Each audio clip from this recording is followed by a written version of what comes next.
Bonsoir. La campagne électorale tant attendue au Québec est lancée sur fond de conflits étudiants. Les caravanes ont pris la route. Le TVA Nouvelles commence dans 30 secondes.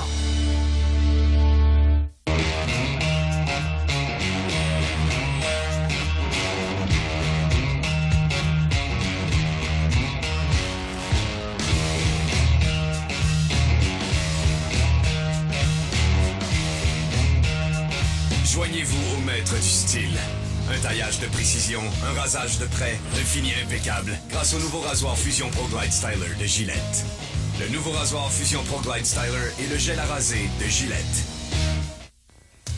Et si le reste de la campagne est aussi chargé que cette première journée, ça promet. Voici ce que nous avons pour vous ce soir. Les Québécois seront donc appelés aux urnes le 4 septembre prochain. Les autobus des chefs s'élancent sur les routes en plein été et déjà, on ne se fait pas de cadeaux. Jean Charest qui nous avait dit qu'il aurait les mains sur le volant, mais qui, dans le fond, a les mains dans nos poches. Un gouvernement qui a accepté la corruption, la collusion. Madame Marois joue sa cassette à défaut d'avoir du contenu. On analyse ce départ sur les chapeaux de roue avec Jean Lapierre. Les casseroles sont de retour. Les manifestations nocturnes reprennent de la vigueur pour marquer le début de la campagne.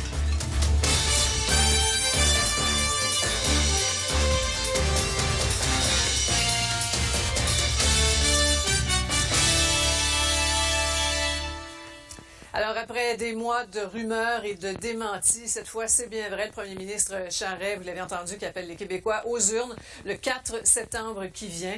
Sur les rangs, une Pauline Marois pressée d'en découdre avec ses adversaires, qui a pris d'ailleurs la parole la première ce matin. Une première campagne comme chef de la CAQ pour François Legault, qui a bien l'intention de faire rimer Legault avec nouveau. Et Québec solidaire, qui espère engranger des votes après le printemps érable qu'on a connu. Alors, pour rendre compte de cette campagne au quotidien, notre équipe sur le terrain, on retrouve Robert Plouffe qui suit la caravane libérale, Alain Laforêt qui est du côté du PQ et Raymond Filion avec l'équipe Legault. Bonsoir, messieurs. D'abord, Robert, pas de doute, la Jean Charest veut faire du conflit étudiant l'enjeu incontournable de sa campagne électorale. Oui, voilà. M. Charest dit que la minorité bruyante s'est exprimée. Maintenant, c'est au tour de la majorité silencieuse, les Québécois, de trancher. M. Charest, donc, somme toute, dit qu'il serait grotesque, pourtant il l'avait dit, qu'il serait grotesque de lancer une élection sur ce conflit étudiant. Mais aujourd'hui, là, vous le voyez sur ces images, il a déjà eu droit, Sophie, à un premier petit comité d'accueil. Voilà, c'est fait. Jean Charest a visité en fin d'avant-midi le bureau du lieutenant-gouverneur pour rappeler les Québécois aux urnes le 4 septembre prochain. En quête d'un 4e mandat, la bête politique Jean Charest s'est aussitôt mise en action. Après les premières photos, direction aéroport Jean-Lesage à Québec, un lieu minutieusement choisi par les libéraux. D'abord au plan symbolique. C'est un pont vers le nord. Un pont vers son plan nord. Mais avant tout, un aéroport est hautement sécurisé. Jean Charest s'est assuré de faire décoller sa campagne sans la turbulence étudiante. Mais ce conflit étudiant est l'enjeu incontournable de sa campagne. La rue a fait beaucoup de bruit. C'est maintenant au tour des Québécois de parler et de trancher cette question. Lui qui pourtant a déjà dit qu'il était grotesque et ignoble de tenir une élection sur ce conflit. C'est donc plus grotesque. Pardon? Ce n'est donc plus grotesque.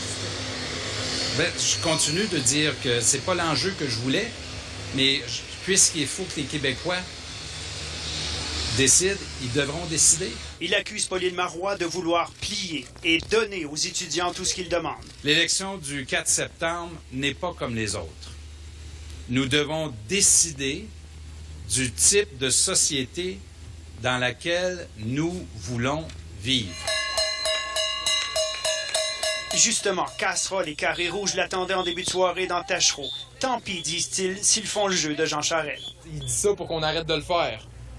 On n'arrêtera pas parce qu'il nous dit de le faire. Le chef du Parti libéral les a ignorés. Il était là pour lancer la bataille de la région de Québec avec Clément Gignac dans Tachereau et une équipe d'anciens et de nouveaux pour mener à bien cette bataille. Ce genre de manifestation, bien sûr, fait l'affaire de Jean Charest.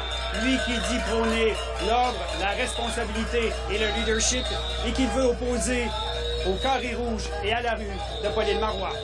Robert Plouffe, TVA Nouvelles, dans le comté de Tachereau.